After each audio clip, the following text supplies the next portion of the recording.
Assalamualaikum warahmatullahi wabarakatuh. Alhamdulillahilladzi arsala rasulahu bil huda wa dinil haqq liyuzhirahu 'ala dini kullihi walau karihal kafirun. Allahumma shalli ala sayyidina Muhammad wa ala alihi wa ashabihi ajma'in. Puji dan syukur selalu kita panjatkan kepada Allah Subhanahu wa taala, yang mana Allah masih memberikan kita berbagai macam nikmat-Nya. Di antara nikmat yang Allah berikan adalah nikmat iman, nikmat Islam, kesehatan, dan umur yang berkah, sehingga kita dapat berhadir untuk mengkaji ilmu-ilmu keislaman. Semoga dengan ilmu-ilmu keislaman makin mendekatkan diri kita kepada Allah Subhanahu wa taala. Salawat dan salam senantiasa kita curahkan kepada baginda Muhammad sallallahu alaihi wasallam dan juga kepada keluarga dan para sahabat beliau sekalian. Saudara-saudaraku yang diridhoi oleh Allah Subhanahu wa taala, pada kesempatan ini berhubung kita berada di momen bulan Ramadan, bulan yang penuh dengan keagungan, bulan yang penuh dengan keberkahan, kita akan membahas sedikit mengenai hal-hal yang berkenaan dengan puasa. Sebagaimana yang kita ketahui bahwasanya bulan Ramadan adalah bulan di mana kita diwajibkan untuk berpuasa, di mana selama sebulan penuh kita akan menjalani puasa, dan mudah-mudahan Allah memberikan kita ilmu, memberikan kita umur yang berkah, sehingga kita dapat berhasil untuk menyelesaikan puasa kita sampai dengan sebulan penuh. Bulan Ramadan itu ada kalanya berjumlah 29 hari dan ada kalanya berjumlah 30 hari, tergantung daripada posisi bulan ketika para ahli yang berada di bidangnya melihat bulan. Oke, saudara-saudaraku yang Allah rahmati, pada kesempatan ini yang sebelumnya mungkin sudah membahas sedikit mengenai puasa, bagaimana Allah mewajibkan puasa kepada kita. Sebagaimana Allah berfirman, A'udzubillahi minasyaitonirrajim, Bismillahirrahmanirrahim. Ya ayyuhalladzina amanu kutiba alaikumusiyam kama kutiba alal ladzina min qablikum la'allakum tattaqun. Wahai orang-orang yang beriman, diwajibkan atas kamu berpuasa sebagaimana telah diwajibkan di atas orang-orang sebelum kamu agar kamu menjadi orang-orang yang bertakwa. Makna di sini adalah apabila kita menjalankan puasa dengan penuh keridhaan, dengan penuh keikhlasan, insya Allah akan menjadikan kita menjadi hamba-hamba Allah yang bertakwa. Ketika kita berpuasa, kita harus mengetahui bagaimana tata cara berpuasa, bagaimana syarat dan rukun daripada berpuasa. Untuk apa? Saudaraku, karena dengan kita mengetahui segala hal yang berkaitan dengan puasa, maka mudah-mudahan puasa yang kita lakukan menjadi ibadah yang Allah terima. Karena ibadah yang kita lakukan tanpa ilmu maka ditolak oleh Allah Subhanahu wa taala.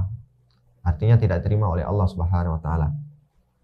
Dalam hal ini saya akan menjadikan referensi salah satu kitab yang dibaca, yang sering dipelajari di pesantren-pesantren, yaitu Matan Ghayah wa Taqrib, yaitu karangan dari seorang ulama besar di bidang fikih yang bermazhab Syafi'i, yaitu adalah Al-Imam Ibnu Suja, Al-Imam Abu Suja, yaitu seorang qadhi pada masa dahulu ya. Selain seorang qadhi, beliau juga seorang ulama yang faqih, yang terus menyebarkan ilmu pengetahuan, khususnya ilmu agama, lebih khususnya lagi ilmu fikih kepada para umat yang berada pada masanya. Alhamdulillah, kitab yang beliau karang merupakan kitab yang sangat masyhur, yang sering dipelajari di pesantren-pesantren, yang beliau menjadikan kitab ini menjadi pegangan beliau dalam beribadah. Baik, para saudara-saudaraku, kita langsung melangkah di Kitab Shiyam halaman 34, karena kita momen Ramadan. Di sini tertulis bahwasanya ada beberapa syarat. Di sini redaksi bahasa Arabnya itu wasyara itu wujubis shiyami arba'atu asya'a. Ada beberapa syarat wajib berpuasa, yaitu 4 perkara. Jadi syarat-syarat kita wajib berpuasa ada 4. Apa-apa saja syarat-syarat wajib kita berpuasa? Yang pertama adalah orang yang diwajibkan berpuasa itu apabila orang itu Islam. Al-Islamu, Islam. Orang yang Islam itu wajib dia berpuasa. Karena apa? Karena salah satu rukun Islam yang wajib dia laksanakan adalah berpuasa di bulan Ramadan. Sehingga orang-orang Islam nanti akan dimintai pertanggungjawaban terhadap apa-apa saja yang dia lakukan, termasuk dalam hal berpuasa. Oleh karena itu, saudaraku, maka karena kita sebagai orang Islam, maka kita wajib untuk melaksanakan puasa. Yang kedua adalah syarat wajib berpuasa adalah bulugh, yaitu balik. Orang yang balik adalah orang yang sudah mencapai usia yang matang dalam menjalani kewajiban-kewajiban agama. Yaitu kalau misalnya laki-laki sudah, katakanlah sudah bermimpi basah, ya. Kalau perempuan adalah sudah mendapatkan darah haid, sudah mengalami siklus haid. Terhadap orang-orang yang sudah balik, maka dia wajib melaksanakan puasa. Yang selanjutnya adalah berakal. Jadi orang yang memiliki akal yang waras, akal yang sehat, itu yang diwajibkan berpuasa. Pertanyaannya, bagaimana orang gila? Orang gila tidak wajib berpuasa. Karena orang gila tidak mampu mencerna atau berpikir terhadap apa yang harus dia lakukan. Oleh karena itu, jangan kita bebani orang gila yang di jalan-jalan itu dengan berpuasa. Nah, ini bahaya ini.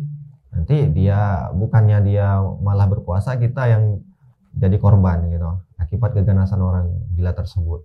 Jadi sekali lagi, orang yang wajib berpuasa adalah orang yang sehat akalnya, bukan orang yang terganggu jiwanya. Selanjutnya adalah wal qudratu 'ala shaumi, yaitu mampu di atas berpuasa. Jadi kalau orang yang mampu di atas berpuasa, maka dia wajib berpuasa. Pertanyaannya, misalnya orang tua yang sudah sangat renta, yang dia tidak mampu lagi berpuasa, maka dia tidak diwajibkan berpuasa, namun dia nanti akan membayar fidyah terhadap puasa yang dia tinggalkan. Nah, mungkin ini saja pembahasan dari saya mengenai syarat wajib yang menjadi kewajiban dari kita berpuasa. Insya Allah kita ketemu lagi di segmen berikutnya. Mudah-mudahan Allah terus menjadikan kita umur yang panjang, umur yang berkah, sehingga kita senantiasa beribadah di jalan Allah Subhanahu wa taala. Amin ya rabbal alamin. Akhirul kalam, wabillahi taufiq wal hidayah. Assalamualaikum warahmatullahi wabarakatuh.